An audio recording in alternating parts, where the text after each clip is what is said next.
बिस्मिल्लाहिर्रहमानिर्रहीम। बहुत शुक्रिया आप तमाम दोस्तों की तशरीफ़ आवरी का। इस वक्त मैं डिप्टी कमिश्नर साउथ और हमारी जो पोलियो मुहिम की टीम है उसके साथ ज़िला जनूबी में मौजूद हूँ, इस स्कूल में, सरकारी स्कूल में, ताकि जो अगले 7 दिन तक हमारी जो एंटी पोलियो या पोलियो वैक्सीनेशन मुहिम है उसको हम चला सकें। आज सुबह 8 बजे वज़ीर आला सिंध ने ख़ुद इस मुहिम का आगाज़ किया और सिंध के 24 अजला के अंदर इस कैंपेन को लीड किया जा रहा है। और हमारा टारगेट है कि अगले 7 रोज़ में इंशाअल्लाह कराची शहर में 18 लाख बच्चों को ये पोलियो के कतरे पिलाए जाएंगे ताकि उनके मुस्तकबिल को पोलियो जैसी बीमारी से तहफ़्फ़ुज़ फ़राहम किया जा सके। जैसे कि आप तमाम दोस्त जानते हैं कि पोलियो मुहिम की सबसे पहले इसका आगाज़ शहीद मोहतरमा बेनज़ीर भुट्टो की दूसरी दौरे हुकूमत में जो 93 वाली हुकूमत थी उसके अंदर आगाज़ किया गया था। और शहीद बीबी का ये ख्वाब था, ये विज़न था कि एक पोलियो फ्री पाकिस्तान को इस्टेब्लिश करने में हम सब कामयाब हो सकें। और पहला कतरा जो है उस ज़माने में मोहतरमा आसफ़ा भुट्टो ज़रदारी साहिबा को शहीद मोहतरमा बेनज़ीर भुट्टो ने ख़ुद पिलाया था, इस मैसेज के साथ कि हम अपनी माँओं को, अपने जो वालदैन हैं उनको कायल कर सकें कि ये जो पोलियो के कतरे हैं ये ज़रूरी हैं कि आप अपने बच्चों के मुस्तकबिल को तहफ़्फ़ुज़ फ़राहम करने के लिए, उनको महफूज करने के लिए, पोलियो जैसी बीमारी से, उस डिसेबिलिटी से तहफ़्फ़ुज़ फ़राहम करने के लिए ये कतरे पिलाना नागुज़ीर हैं। और इसलिए मोहतरमा बेनज़ीर भुट्टो ने ख़ुद अपनी साहबजादी का चुनाव किया कि उनसे मैं इस चीज़ को स्टार्ट करता हूँ। और आज कई साल गुजर जाने के बाद भी ये मुहिम चल रही है।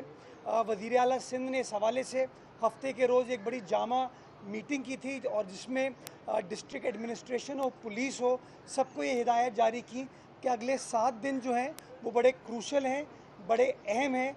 हमें एडमिनिस्ट्रेटिवली, पॉलिटिकली इस कैंपेन को ओन करने की ज़रूरत है और अपने शहरियों को कायल करने की ज़रूरत है। अपने वालदैन को, माओ बहनों को, उनके वालदैन को ये कन्विंस करने की ज़रूरत है कि ये जो प्रोपेगेंडा किया जाता है इन पोलियो कतरों के ख़िलाफ़, या ये जो बहादुर हमारे पोलियो वर्कर्स हैं इनके ख़िलाफ़ जो प्रोपेगेंडा किया जाता है, उस प्रोपेगेंडे की नफ़ी करें। हम मीडिया की मदद से लोगों को कायल करें, हम सियासतदान, हम ब्यूरोक्रेट जो हैं लोगों को बता सकें कि अगर आज हम ये कतरे अपने बच्चों को पिलाएंगे तो उनके मुस्तकबिल को हम किस तरीके से पोलियो जैसी एक परमानेंट डिसेबिलिटी से तहफ़्फ़ुज़ फ़राहम कर सकते हैं। तो मैं चाहूँगा अगले 7 दिन तक जो हमारा टारगेट है, बिलखुसूस कराची शहर में 18 लाख बच्चों को, बच्चियों को ये कतरे पिलाने का, इस टारगेट को भी हम मीट करें।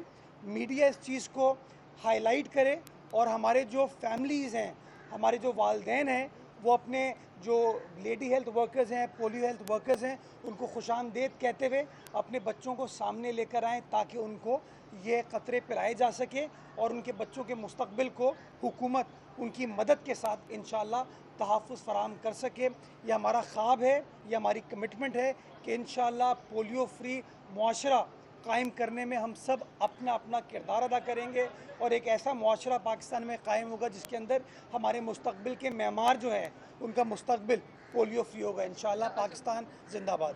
ये बताएगा कि आप जिस मीटिंग में थे हफ्ते को, वहाँ से कुछ ऐसे बयान आया था कि वालदैन के खिलाफ जिन्होंने बच्चों ने को पोलियो कतरे नहीं पिलाएंगे तो कार्रवाई होगी। तो ये किस किस्म की कार्रवाई की, उसको ज़रा एलिब्रेट जी, कर दें। 2023 के अंदर सिंध असेंबली का एक इम्यूनाइजेशन का कानून हमने पास कराया था।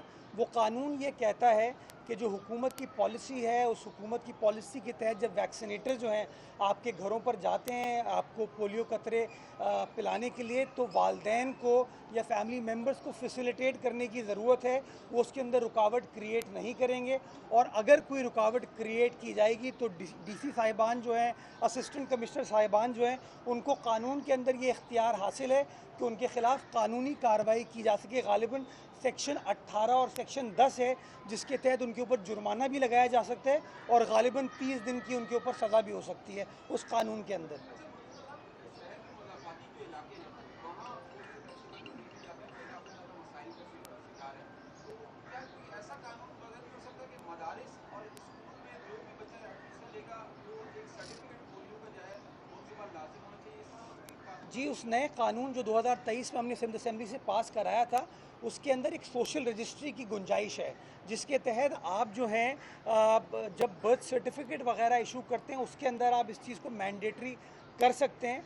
वज़ीर आला सिंध ने हेल्थ मिनिस्टर साहिबा को ये कहा है कि इसकी जो सोशल रजिस्ट्री के ऊपर काम करने की ज़रूरत है, उसको हंगामी बुनियादों पर किया जाए, ताकि हम वो कंप्लीट डेटाबेस बना सकें। जैसे अभी भी ये कार्रवाई हम कर रहे हैं, तो ये 18 लाख बच्चों को जब कराची शहर के अंदर कतरे पिलाए जाएंगे, तो इसका डेटाबेस हमारे पास इंशाल्लाह मौजूद होगा। और ये जो लेडी हेल्थ वर्कर्स के ज़रिए हमारे पास डेटाबेस होता है, ये बड़ा प्रॉपर डेटाबेस इसलिए बिकॉज ये घर घर जाते हैं और डीसी साहिबान इसकी पर्सनली निगरानी करते हैं। एक और जो आइडिया या स्ट्रैटेजी ज़ेर गौर है वो ये कि यूसी लेवल की सतह पर इनको इंगेज करने की ज़रूरत है, ताकि जब बर्थ सर्टिफिकेट इशू होता है ना, उस बर्थ सर्टिफिकेट के टाइम पर भी ये चीज़ कर ली जाए, ताकि वालदैन को चूँकि बर्थ सर्टिफिकेट हासिल करना लाजमी होता है, तो उस टाइम पे उनके पास एक इंसेंटिव होगा कि अगर वो पोलियो के कतरे नहीं पिलाते या कोई और हुकूमत की जानिब से मैंडेटरी कतरे नहीं पिलाते, तो उनको वो बर्थ सर्टिफिकेट इशू नहीं किया जाएगा जब तक वो कतरे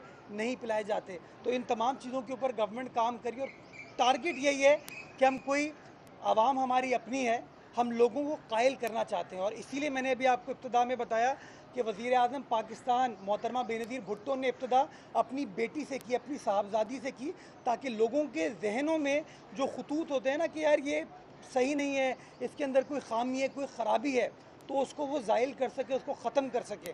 और हम सब की सियासी कारकुनान की, अफसरान की इस कैंपेन को लीड करने में मौजूदगी यही होती है कि हम लोगों को आज भी ये बताएं कि अगर हम आज ये बच्चों को कतरे पिलाएंगे तो उनका मुस्तकबिल महफूज हो सकता है। वज़ीर आला सिंध ने आज भी मज़ाफ़ात में गए वो, ताकि लोगों को अपनी मौजूदगी से, वो और हेल्थ मिनिस्टर साहिबा वहाँ गई, गडाब टाउन के अंदर वो गए, ताकि लोगों को कायल कर सके कि हुकूमत कितनी सिंसियरली और कितनी संजीदगी के साथ आपको कायल करना चाहती है। तो मैं समझता हूँ मीडिया इसके अंदर जितना इन चीज़ों को हाईलाइट करेगा, लोगों को कन्विंस करने में मदद करेगा, उतना काम हुकूमत का आसान होगा। अच्छा, मुर्तज़ा भाई ये बता दें, सुप्रीम कोर्ट के अहकाम आए हुए तजावुज़ात के खिलाफ तो केएमसी हमें दिख रहा है कि अकेले ही काम कर रही है, तो अभी तक तमाम इदारे एक पेज पे गया, तो केएमसी ये सारा ऑपरेशन कैसे मैनेज करेगी? नहीं, ऐसी बात नहीं है। जुमे के रोज़ मेरी कमिश्नर साहब से और तमाम डिप्टी कमिश्नर साहिबान से मुलाकात हुई थी। हमने एक जॉइंट मीटिंग की थी, जिसके अंदर फ़ैसला ये किया गया था कि मिलकर कलेक्टिवली ये कार्रवाई की जाएगी, और कलेक्टिवली काम किया जा रहा है। पिछले दिनों ली मार्केट पर भी जब काम हुआ, तो डीसी साहब और उनकी टीम हमारे साथ मौजूद थी। डिस्ट्रिक्ट ईस्ट में इसी तरीके से काम हुआ, कोरंगी में काम हो, तो इंशाल्लाह हर इदारा उस काम को लीड करे। और चाहे मेयर का ऑफिस हो, चाहे कमिश्नर का ऑफिस हो, हम सब मिलकर अपनी अपनी जो जिम्मेदारी है उसको परफॉर्म करने की हद्दुल इम्कान कोशिश करें। मैं शहरियों से सिर्फ बार बार दरख्वास्त करता हूँ कि जो जगह जगह पथारे लग जाते हैं, वो पथारे सड़कों को, अभी जिस रोड से हम आए हैं, ये रोड 1-1.5 घंटे बाद चौक हो जाएगी। और वो चौक इसलिए होगी कि यहाँ पे ठेले लग जाते हैं, पथारे लग जाते हैं, और वो इसलिए लगते हैं कि मेरा वहाँ से ख़रीदारी करते हैं। तो इंतज़ामिया की मदद करें। अगर हम इस तरह ठेलों से जाके ख़रीदारी नहीं करेंगे ना, तो आप यकीन जाने ठेले उस रोड पे अपने ठेले को नहीं लगाएंगे। तो थोड़ा सा मैं लोगों से भी रिक्वेस्ट करता हूँ कि इस काम में हमारी मदद करें। हमें तो कार्रवाई करनी है, but at the same time अगर शहरी हमारा हाथ थामेंगे तो ज़्यादा बेहतर अंदाज से इस काम को हम परफॉर्म कर पाएंगे। ये मैडम कर रहे हैं।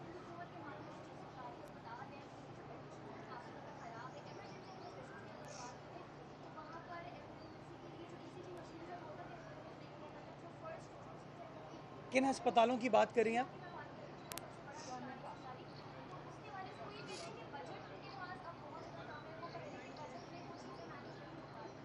अच्छा, मैं इसको चेक कर लूँगा। जो मेरी अपनी ज़ाती इत्तलात हैं वो ये हैं कि जिन्ना अस्पताल जो है वो it is one of the best performing hospitals in the city, और मुल्क भर से पेशेंट्स वहाँ पर आते हैं। ये मैं पहली बार इस तरह की मैंने बात सुनी है रिसेंट पास्ट में कि जिन्ना अस्पताल में इस तरह की लोगों को दिक्कत हो रही है। आपने ईसीजी का जिक्र किया। ईसीजी के लिए बिल्कुल जिन्ना अस्पताल के सामने एनआईसीवीटी है, जो कि एक्चुअली स्पेशल इदारा है कार्डियक केयर सर्विसेज के लिए। मैं इसको चेक कर लूँगा। अगर आपकी बात दुरुस्त है तो मैं बिल्कुल हेल्थ सेक्रेटरी साहब से बात करूँगा और इस मामले को इंशाल्लाह रिजॉल्व करेंगे। डीसी साहब भी मौजूद है, आप भी इसको चेक कर लीजिएगा। ये धमकियां दे रहा है, दूसरी तरफ पीटीआई मुन्नतें कर रही है मुलाकात के लिए हुक्मरान जमातों से, और इसका दुश्मन से हमारे खिलाफ इस पे अगर इस वक्त हम ये जो कौमी हमारा इस वक्त फरीज़ा है ना पोलियो के ख़िलाफ़ कैंपेन का, इसके ऊपर फोकस करें। बाकी जो हमारी सियासी पोलियो है ना, उनको इंशाल्लाह वक्तन फ़वक्तन हम टैकल कर ही लेंगे। एक करके आपको बता रहा हूँ। भाई कराची के शहरियों को खुशखबरी भी देने जा रहे हैं आप। ग्रीन बस दोबारा से शहर में फाल होने जा रही है और एक बस जो है वो पहुंच भी चुकी है। थोड़े सवाल से थोड़ा सा बताएं। जी, अब टारगेट मैंने हमेशा से कहा है कि कभी भी इख्तियारात का मसला नहीं है, नीयत का मसला था। बसें हमारे पास गालिबन कोई 67 के करीब मौजूद थी। ये CNG बसेस थी और बदकिस्मती के साथ चूँकि गैस का बहरान है, गैस अवेलेबल नहीं है, तो ये CNG बसेस चल नहीं सकती थी। तो किसी दोस्त ने मुझे ये आइडिया दिया कि इन बसेस को हम डीजल पर कन्वर्ट करके चला सकते हैं। तो मैंने एक टेस्ट केस करवाया है। मैंने एक बस को डीजल पर कन्वर्ट करा के लाहौर से कराची वापस बुलवाया, रिहैबिलिटेट और रिफर्बिश बस को कर दिया। और आप सब ने उस बस को देखा है, बिल्कुल नई लग रही है। और लाहौर से वो ड्राइव करके कराची आई है, यानी कि 1200 किलोमीटर सफ़र भी उसने तय किया, यानी कि कंडीशन उस बस की ठीक है। उस बस को रिहैबिलिटेट करने में कोई कॉस्ट हमारी आई है। अब मेरा टारगेट ये है कि ट्रांसपेरेंट तरीके से कोई पब्लिक प्राइवेट पार्टनरशिप मैकेनिज्म एक क्रिएट कर लिया जाए, जिसके तहत उन बसों को डीजल पर कन्वर्ट भी किया जाए और उनको कराची की सड़कों पर चलाया जाए, ताकि कराची की आवाम को एक रिलीफ, सस्ती सफरी सहूलत जो है वो बल्दिया उस्मा कराची की जानिब से इंशाल्लाह मिल सके। अच्छा, मेरे साथ भी लास्ट आपने बात की तजावज़ात की। देखिए, ये KMC की ज़मीनों पर ही क्यों तजावज़ होते हैं? DHA हमारे सामने, वहाँ पर कोई ठेला पतारा नहीं है। अगर वहाँ लगाएं जो सख्त कार्रवाई होती है। दूसरा, चक्रा गोट का जो हाइड्रेंट है, रेंजर्स वहाँ काम कर रही है, हटाया, उसके बावजूद वो फिर खुल गया। उसकी कोने पे ही बेनपुरंगी रोड पर रेंजर्स की चेक पोस्ट है, वहीं से टैंकर गुजरते हैं। क्या क्या आप समझते हैं कि रेंजर्स उनके साथ है या KMC के साथ है? और उस पर मुकदमा भी हो चुका है, देखिए कार्रवाई नहीं कर रही। देखिए पथारे जो है ना, सिर्फ कोई KMC का या टाउन का इशू नहीं है। मैं समझता हूँ कराची के हर इलाके में आपको ठेले नज़र आएंगे। अगर आप सदर के इलाके में चले जाएं, जो कि कराची कंटोनमेंट का एरिया है, तो उसके अंदर आपको ठेले नज़र आते हैं। अगर आप गुलिस्तान जौहर की तरफ चले जाएंगे, कंटोनमेंट बोर्ड फैसल का एरिया है, वहाँ पर आपको ठेले नज़र आते हैं। एम्प्रेस मार्केट जो कि हमारा KMC का एरिया है, वहाँ पर आपको ठेले नज़र आते हैं। इसी तरीके से आप DHA जाएंगे तो आप बदर कमर्शियल चले जाइए या आप खड्डा मार्केट चले जाएँ, तो आपको वहाँ पर भी ठेले नज़र आएंगे। तो आप इसको कोई लोकलाइज प्रॉब्लम नहीं कह सकते, ये शहर भर के अंदर एक चैलेंज है हमारे लिए। और चाहे कंटोनमेंट की इंतज़ामिया हो, चाहे KMC की इंतज़ामिया हो या हमारी ज़िलाई इंतज़ामिया हो, वो पत्थरों के ख़िलाफ़ कार्रवाई करने की कोशिश करती है। लेकिन बदकिस्मती के साथ प्रॉब्लम ये है कि हम शहरी बजाय इसके कि हम दुकान से जाके चीज़ परचेज़ करें, हम भी अपनी कन्वीनियंस को देखते हैं कि अगर ठेला हमारे घर के पास है तो हम वहीं से ख़रीद लें। इसीलिए मैं बार बार कहता हूँ कि जहाँ सरकार को अपना काम करने की ज़रूरत है, सरकार का अगर साथ आवाम देगी ना, तो ज़्यादा बेहतर तरीके से हम इस चीज़ को परफॉर्म कर पाएंगे। जो चक्रा गोड के आपने हाइड्रेंट की बात की, वहाँ पर एक नहीं 2 हाइड्रेंट चल रहे हैं। गाहे बगाहे कार्रवाई की जाती है उसके ख़िलाफ़, उसको तोड़ा जाता है, उसको मिसमार किया जाता है। उसके बाद फिर मुझे इत्तला मिलती है कि हाँ जी वो वापस स्टार्ट हो गया, फिर वापस कार्रवाई की जाती है। तो ये ऑन गोइंग एक्सरसाइज है जो हम करते रहते हैं। आपकी बात दुरुस्त है, कोई सरकारी इदारा इसमें मुलव्विस नहीं है। अगर कोई फ़र्द, चाहे वो सियासी हो या इंतज़ामी हो, अगर उसके साथ वो मुंसलिक है तो उसकी वजह से आप इदारे को बदनाम नहीं कर सकते। इदारे बड़े कैटेगोरिकली 1 पॉइंट एजेंडे पे चल रहे हैं कि जहाँ कहीं भी पानी की चोरी हो रही है, उस चोरी के ख़िलाफ़ सीसा पिलाई दीवार हम तमाम सरकारी इदारे इंशाल्लाह बनेंगे। सर, आपने पतारों की बातें की है अपने, हुकूमत तो ना बड़े कारनामे कर रही है, बड़े प्रोजेक्ट्स कर रही है, मगर एज ए मेयर शहरी हुकूमत में आपने अब तक 1 साल में क्या किया है और रिकवरी के अहदाफ कहाँ तक मुकर्रर मेरा 1 साल इंशाल्लाह 18 जून 2024 को हो जाएगा। 19 जून को प्रेस कॉन्फ्रेंस करके बताऊंगा क्या रिकवरी की, क्या काम किया, क्या काम नहीं कर पाया। एक ज़माने में कराची में चाहे आग लगती थी या बारिश होती थी या कोई और मसला होता था, मेयर साहब कहते थे मेरे पास इख्तियारात नहीं है, मैं कुछ नहीं कर सकता। आज अल्हम्दुलिल्लाह ये नहीं है, जैसे तैसे भी है, ख़ुद ज़मीन पर उतरना पड़ता है, ख़ुद फील्ड में आना पड़ता है, लोगों को साथ लेकर चलना पड़ता है। मौजूद होता हूँ और हद्दुल इम्कान कोशिश ये की जाती है कि शहरियों को तकलीफ़ कम से कम हो और आपको इदारों की परफॉर्मेंस जो है माजी के मुकाबले में बेहतर होते हुए नज़र आ रही है। आइडियल नहीं हुई, यह बात आपकी दुरुस्त है, लेकिन इंशाल्लाह अभी 3 साल और 2 महीने रहते हैं मेरे। इंशाल्लाह 3.25 साल के अरसे के बाद आपको वाज़ेह डिफरेंस नज़र आएगा और फिर आप खुद कह पाएंगे कि वो MKM के दौर में क्या होता था और अब पीपल्स पार्टी के दौर में क्या हो रहा है। पथारे लगवाने में कुछ सरकारी मुलाजमीन भी माशाल्लाह वसूलियों में मसरूफ़ रहते हैं। ऐसे लोगों के खिलाफ कार्रवाई करें तो पथारे लगे ना, इस पर कोई कार्रवाई करें? कार्रवाई होती है, कार्रवाई ख़त्म होती है, कार्रवाई होती है, ऑन गोइंग प्रोसेस चलता रहता है। काली भेड़ें हम सब के दरमियान मौजूद हैं। जहाँ जहाँ उनकी आइडेंटिफिकेशन होती है उनके खिलाफ कार्रवाई कर दी जाती है। मैं लटकाने का काम मेरा नहीं है, वो अदालतों का है। लास्ट क्वेश्चन है।